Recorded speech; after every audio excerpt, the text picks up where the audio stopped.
పవన్ కళ్యాణ్ మాట అంటే మాట.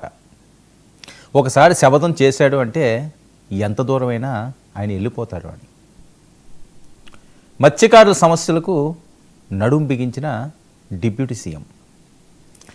మత్స్యకారుల సమస్యలు ఆంధ్రప్రదేశ్ రాష్ట్ర వ్యాప్తంగా ఉన్నాయి, దేశవ్యాప్తంగా కూడా చాలా సమస్యలు ఉన్నాయి. దశాబ్దాల తరబడి ఇబ్బందులు పడుతున్నారు గంగపుత్రులు. వాళ్ళ జీవన విధానం చాలా దారుణంగా ఉంటుంది. సముద్ర వేటలకు వెళ్ళే వాళ్ళు, వాళ్ళ పరిస్థితి ఏంటంటే అసలు మనం ఊహించలేము, అంత దారుణంగా ఉంటుంది. వాళ్ళు ఎటువంటి సేఫ్టీ ఉండదు. సముద్రంలోకి వెళ్ళిన తర్వాత ఇంక సేఫ్టీ ఏంటి? వాళ్ళ టైం బాగుంటే తిరిగి వస్తారు, లేకపోతే గంగమ్మ తల్లి ఒడిలోనే వెళ్ళిపోతారు. అలాంటి ఎన్ని గంటలు మనం చూడలేదు. ఈ మధ్యన తీర ప్రాంతాల గొడవలు, వేరే స్టేట్లకు వెళ్ళిపోవడం అనుకోకుండా, ఆ టెక్నికల్ అంశాలు ఏమైనా ఇబ్బంది పెడుతుండడం, ఇలాంటి చాలా అంశాలన్నీ కూడా ఉప్పాడ కాకినాడ పరిసర ప్రాంతాలకు సంబంధించింది. ఎందుకంటే తూర్పుగోదావరి జిల్లాకి, ముఖ్యంగా కాకినాడ అనేయండి, పిఠాపురం అని, వీళ్ళందరికీ కూడా పవన్ కళ్యాణ్ని గెలిపించుకుంటే ఈ ప్రాంతం అంతా ఇంకా వెనక్కి తిరిగి చూసుకొని అవసరం లేదు, సుభిక్షంగా ఉంటుంది. రాష్ట్రంలో ఎక్కడా లేనటువంటి అభివృద్ధి ఇక్కడ జరుగుతుంది. ఇది కదా ఎన్నికల ముందంతా జరిగిన ప్రచారం. ఆ నేపథ్యంలోనే పవన్ కళ్యాణ్ గారు అడుగులు వేస్తున్నారు. తీర ప్రాంత వాసులకు అండగా ఉంటానని చెప్పి ఆయన శపథం చేశాడు. ఏకంగా సముద్రానికే అడ్డుకట్ట. ఇది చాలా కీలకమైన అంశం అండి. సముద్రానికి అడ్డకట్ట వేస్తున్నాడు. పవన్ ప్లాన్ సూపర్ అంటున్న మత్స్యకారులు.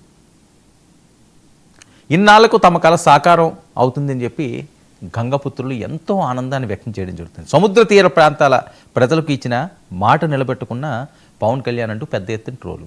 కోతకు గురవుతున్న తీర ప్రాంతాన్ని రక్షించేందుకు ఆయన నడుం బిగించాడండి.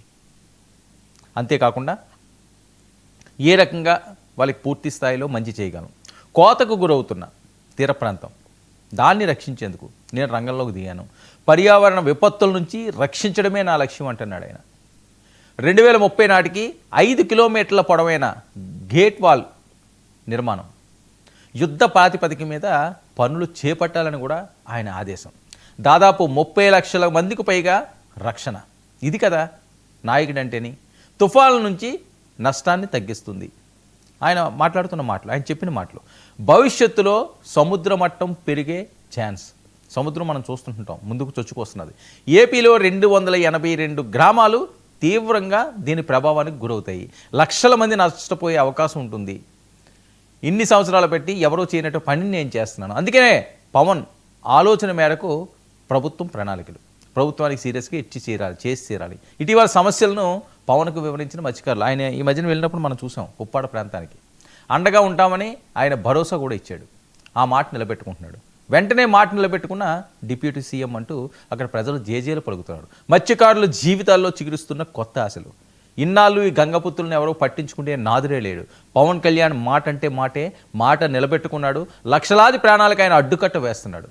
మాట ఇస్తే మడమ తిప్పరు, వెనక్కి తగ్గరు మా పవన్ అన్న అంటూ ఎంతో ఆనందాన్ని వ్యక్తం చేస్తున్నారు. ఇచ్చిన మాట కోసం ఎంత దూరమైనా ఆయన వెళ్తారు అన్నది అక్కడ వాళ్ళు ప్రచారం చేస్తున్న అంశం. ఆఖరికి రాజీనామా కూడా వెనకాడలేదని మొన్న లాస్ట్ టైం కూడా నేను చెప్పాను. రాజీనామాకు కూడా ఆయన వెనకాడలేదు. నేను ఇచ్చిన మాట నిలబెట్టుకోకపోతే నాకెందుకు ఇది, నాకు ఈ పదవి ఎందుకు, లేకపోతే ఈ ఉద్యోగం ఎందుకు, అవసరం లేదు, రాజకీయాలు వదిలేస్తానన్నాడు. రాజకీయాలను వదిలేస్తానన్నాడు ఆయన. రాజీనామా చేయడమే కాదు, సరే రాజీనామా చేసిన తర్వాత మళ్ళీ ఇంకో పోస్ట్ ఎవరో తీసుకొచ్చి చేయొచ్చు. రాజకీయాలకే దూరంగా అయిపోతాను, దూరంగా వెళ్ళిపోతాను, నాకు అవసరం లేదు అన్నారు. సో మరి ఇచ్చిన మాట కోసం ఎంతమంది నాయకులు నిలబడతారు? పవన్ కళ్యాణ్ ఈ రకంగా ఆదర్శంగా తీసుకోవాల్సిన అవసరం ఉంది. 2030 నాటికి 5 కిలోమీటర్ల మేర పొడవైన గేట్ వాల్ కడతానంటున్నారు. 5 కిలోమీటర్ల మేర అంటే చాలా పెద్ద అంశం అది.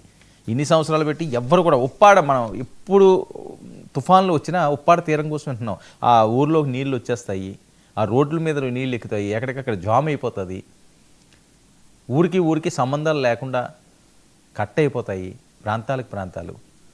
మరి అలాంటి పరిస్థితుల్లో ఏదో ఒకటి చేయాల్సిన అవసరం ఉంది కదా. సముద్రంతో ఈరోజు పోటీ పడుతున్నాడు ఆయన. నువ్వా నేను తేల్చుకుందాం అంటున్నాడు. ఈసారి నువ్వు విజృంభించు, నువ్వు ప్రజల మీదకి రా, నీకు నేను అడ్డుకుంటాను అంటున్నాడు. ఇది సినిమా డైలాగ్ కాదు, అక్షర రూపం దాల్స్తుంది అక్కడ, వాస్తవాలు. ఇక తుఫాన్ల నుంచి నష్టాన్ని తగ్గిస్తుంది దీని ఫలితాలు. భవిష్యత్తు సముద్ర మట్టం పెరిగే ఛాన్స్. ఏపీలో 282 గ్రామాలు తీవ్రంగా ప్రభావితం. సముద్రం చూడడానికి చాలా అందంగా ప్రశాంతంగా ఉంటుంది. ఒక్కసారి పోటెత్తితే దాని ఉగ్రరూపం తట్టుకోలేరు. మనం చూసిన సునామీలు, తీవ్ర తుఫాన్లు ప్రశాంతంగానే ఉంటుంది చూడడానికి, ఎంతో ఆహ్లాదకరంగా. కానీ అందులో దిగితే లోతు తెలియదు, అగాధంలో కూడుకుపోతాం. ఇక రాకాసి కెరటాలు ఉవ్వెత్తున ఎగిసిపడతాయి. ఇక తుఫాన్ టైంలో తీర ప్రాంత ప్రజలు గజగజ వణికిపోవాల్సిందే, బిక్కుబిక్కుమంటూ బతకాల్సిందే. గుజరాత్ తర్వాత ఏపీకి తీర ప్రాంతం ఎక్కువ. సముద్రం ముందుకు వచ్చినప్పుడు అపార నష్టం. కళ్ళ ముందే సర్వం కోల్పోతున్నా ఏం చేయలేని నిస్సహాయత. మత్స్యకారులకు వేట తప్ప మరొకటి తెలీదు. ఇటీవల సమస్యలను పవన్కు వివరించిన మత్స్యకారులు అండగా ఉంటానని భరోసా ఇచ్చిన పవన్ కళ్యాణ్ వెంటనే మాట నిలబెట్టుకున్న డిప్యూటీ సీఎం మత్స్యకారుల జీవితాల్లో చిగురుస్తున్న కొత్త ఆశలు. పవన్ అంటే ఇదిరా, పవన్ ఒక మాట ఇచ్చాడు అంటే వెనక్కి తగ్గడు, అది ఎంత దూరమైనా వెళ్తుంది. సరే, ఇందులో రాజకీయ అంశాలు లేకపోతే వేరే అంశాలు రుచించుకోవడం కాదు.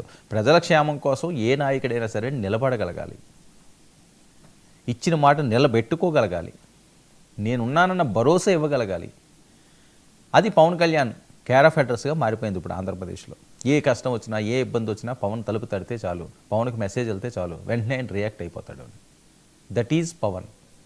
రాజీనామాకు కూడా వెనకాడకుండా ప్రజల క్షేమం కోసం, ప్రజల మంచి కోసం, ప్రజల ప్రాణ రక్షణ కోసం గంగపుత్రులకు నేను సైతం అంటూ అడుగులు వేసిన ఆ సేనాన్ని శభాష్ అనకుండా